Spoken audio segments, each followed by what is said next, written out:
Hello dear students, welcome back. Okay, so students, in our last class we have completed what? We have completed up to graphical representation of motion, right? And we have seen certain graphs. Yes?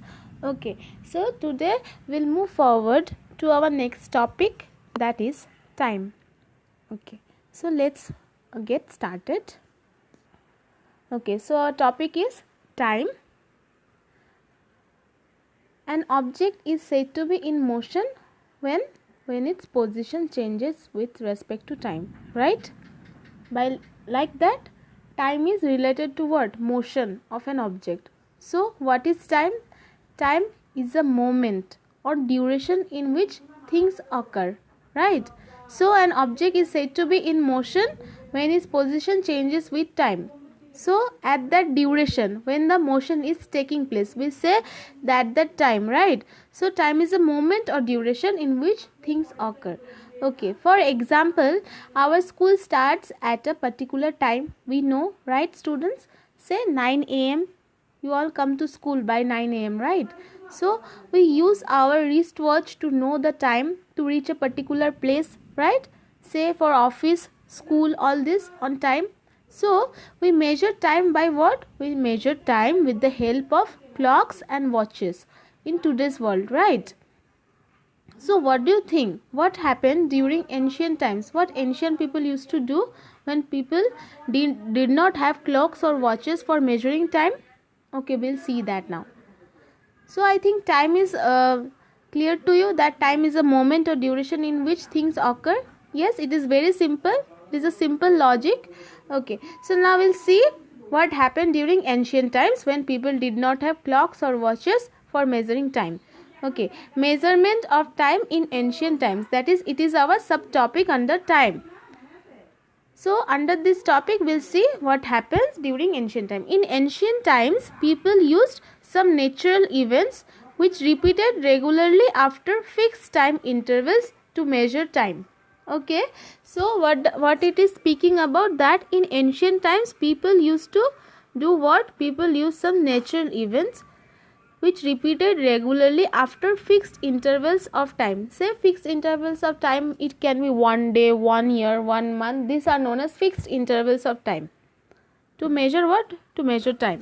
Okay, we'll see these natural events now.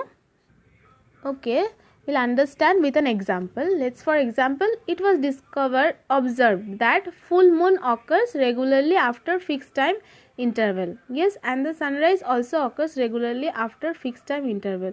So what? So the ancient people used to measure time by the two natural periodic events. These are what? Two natural periodic events. What are they? That is the occurrence of full moon and sunrise.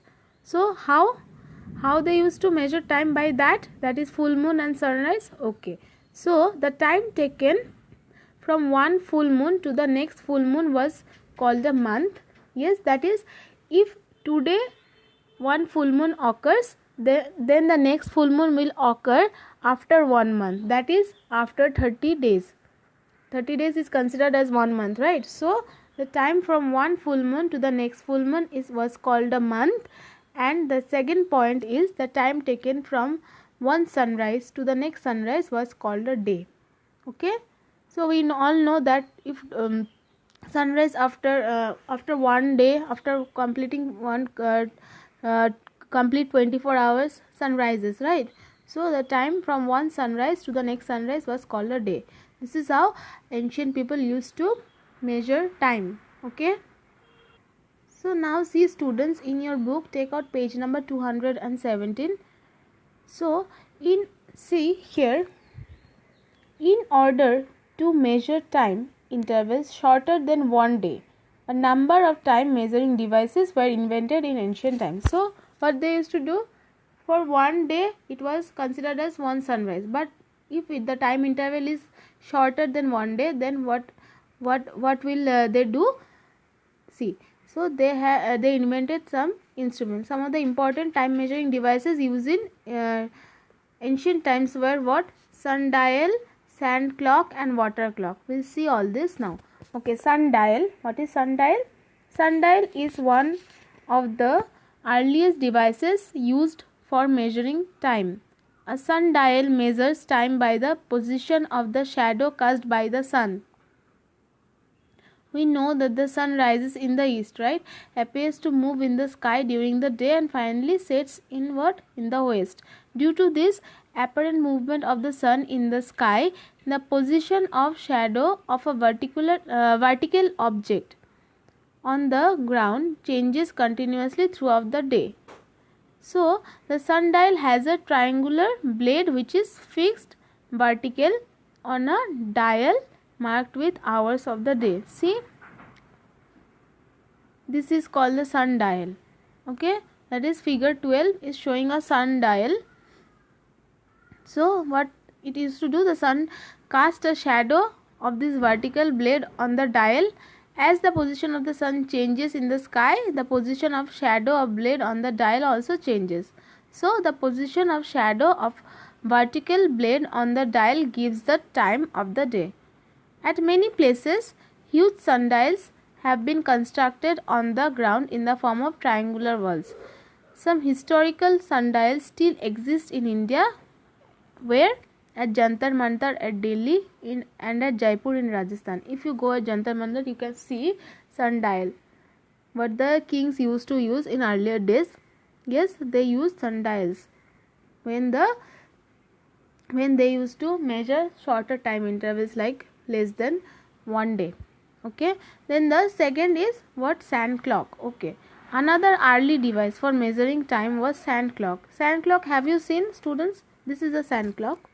Yes, sand is kept inside the glass bulb. Yes, it is known as hourglass also, right? Do you know this? This is also known as hourglass. Sand clock is also known as sand glass or hourglass. The sand clock uses the flow of sand from one glass bulb to another to measure time. Yes, the length of time taken by sand to pass from one bulb of the sand clock to the other gives what? Gives a constant time interval. A sand clock consists of two glass bulbs joined together through a narrow tube.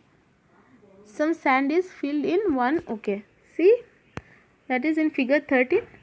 Sand clock or sand glass or hourglass is shown. See, there are two glass bulb, and inside it sand is kept. Okay, this is very simple and you should know this. It is very common. Okay, so some sand is filled in one of the glass bulbs. The two glass bulbs are closed at the outer ends. When the sand clock is kept in such a way that the sand is in the upper bulb, then the entire sand flows down to the lower bulb slowly in a fixed time interval. The whole sand does not fall from the upper bulb to the lower bulb at once, because it has to pass through the narrow tube. When the sand clock is to be used again, it is turned upside down so that the sand containing bulb comes at the top. The sand clock or sand glass is usually filled with so much sand that it takes 1 hour to fall from the upper bulb to the lower bulb. This is why sand clock or sand glass is also called an hourglass. Okay, so what does it mean? To transfer the sand from one glass bulb to the other glass bulb. It has two glass bulbs, right? So to transfer the sand, the whole sand from one glass bulb to the other glass bulb, when it is kept upright means, when it is kept straight, in a straight position, it takes 1 hour. So it is known as what? It is also known as an hourglass. Okay, understood? Okay, next topic is water clock. Okay, water clock is what? Water clock was a yet another time measuring device used in ancient times. Okay, a water clock uses the rate at which water drips from one vessel to another to measure time intervals. Water was allowed to drip from one vessel to another vessel kept at a lower level. Okay, see, this is what a water clock looks like. These are the water clock. Figure 14 showing a water clock. The time taken by the entire water to drip from one upper vessel to lower vessel was used to measure what? To measure time intervals. Every time for the upper vessel is filled with water, its water takes exactly the same time to drip into the lower vessel.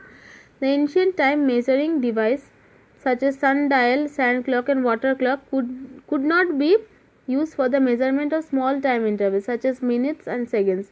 The measurement of small time intervals became possible when the pendulum clock were developed. Before we study the pendulum clock, we should know the various units of measuring time. Okay. So these are all about water clock, sand glass and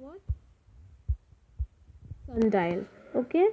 So I hope we move forward to our next topic now, that is units of time. I hope this topic is clear to you. So units of time. Our next topic is this, that is the subtopic under time. Time is a measurable quantity, yes, so it has a unit as well, right? It should has a unit. So the standard or basic unit of measuring time is second. It is written as S in short form. The larger units of time than second are minute, which is written as MIN in short form, and hour, which is written as H in short form. See, in bracket it has been written.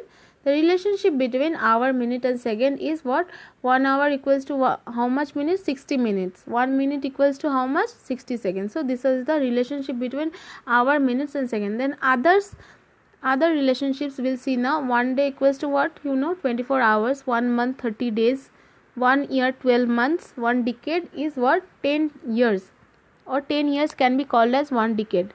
Then 1 century is equals to 100 century, that can be called as 10 decades also. That means 100 years equals to 1 century, and 1 millennium equals to 1000 years, or it can be called as 10 centuries. Okay, clear?